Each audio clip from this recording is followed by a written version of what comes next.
The plague on livestock. Then the Lord said to Moses, "Go to Pharaoh and say to him, 'This is what the Lord, the God of the Hebrews, says. Let my people go, so that they may worship me.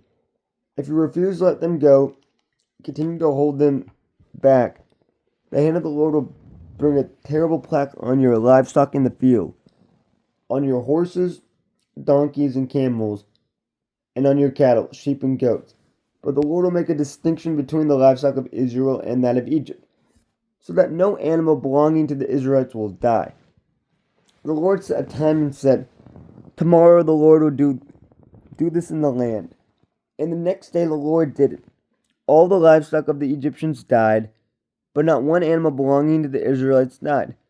Pharaoh investigated and found that not even one of the animals of the Israelites had died. Yet his heart was unyielding, and he would not let the people go. The plague of boils. Then the Lord said to Moses and Aaron, 'Take handfuls of soot from a furnace and have Moses toss it into the air in the presence of Pharaoh.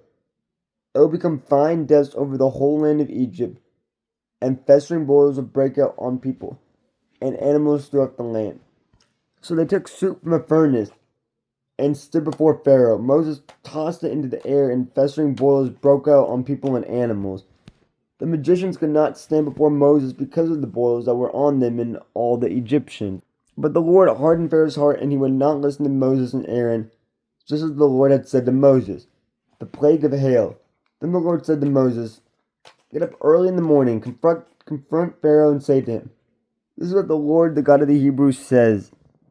Let my people go, so that they may worship me.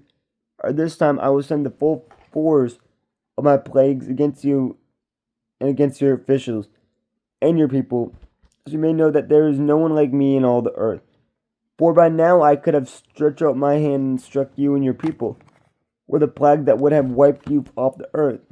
But I have raised you up for this very purpose, that I might show you my power, and that my name might be proclaimed in all the earth. You still set yourself against my people and will not let them go. Therefore at this time tomorrow I will send the worst hailstorm that has ever fallen on Egypt, from the day it was founded till now.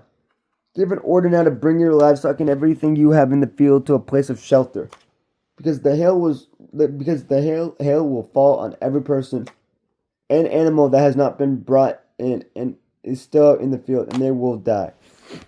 Those officials of Pharaoh who feared the word of the Lord hurried to bring their slaves and their livestock inside. But those who ignored the word of the Lord left their slaves and livestock in the field. Then the Lord said to Moses, 'Stretch out your hand toward the sky, so that hail will fall all over Egypt, on people and animals, and on everything growing in the fields of Egypt.' When Moses stretched out his staff toward the sky, the Lord sent thunder and hail, and lightning flashed down to the ground. So the Lord rained hail on the land of Egypt. Hail fell and lightning flashed back and forth. It was the worst storm in all the land of Egypt since it had become a nation.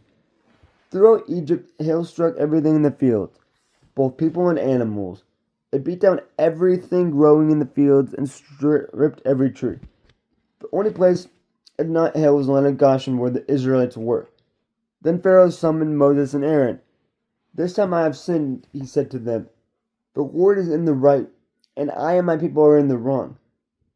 Pray to the Lord, for we have had enough thunder and hail. I'll let you go. You don't have to stay any longer.' Moses replied, 'When I have gone out of the city, I will spread out my hands in prayer to the Lord. The thunder will stop, and there will be no more hail, so you may know that the earth is the Lord's. But know that you and your officials still do not fear the Lord. God.' The flax and barley were destroyed, since the barley had headed and the flax was in bloom. The wheat and spelt, however, were not destroyed, because they ripened later. Then Moses left Pharaoh and went out of the city. He spread out his hands toward the Lord. The thunder and hail stopped, and the rain no longer poured down on the land. When Pharaoh saw that the rain, hail, and thunder had stopped, he sinned again. He and his officials hardened their hearts. So Pharaoh's heart was hard, and he would not let the Israelites go, just as the Lord had said through Moses.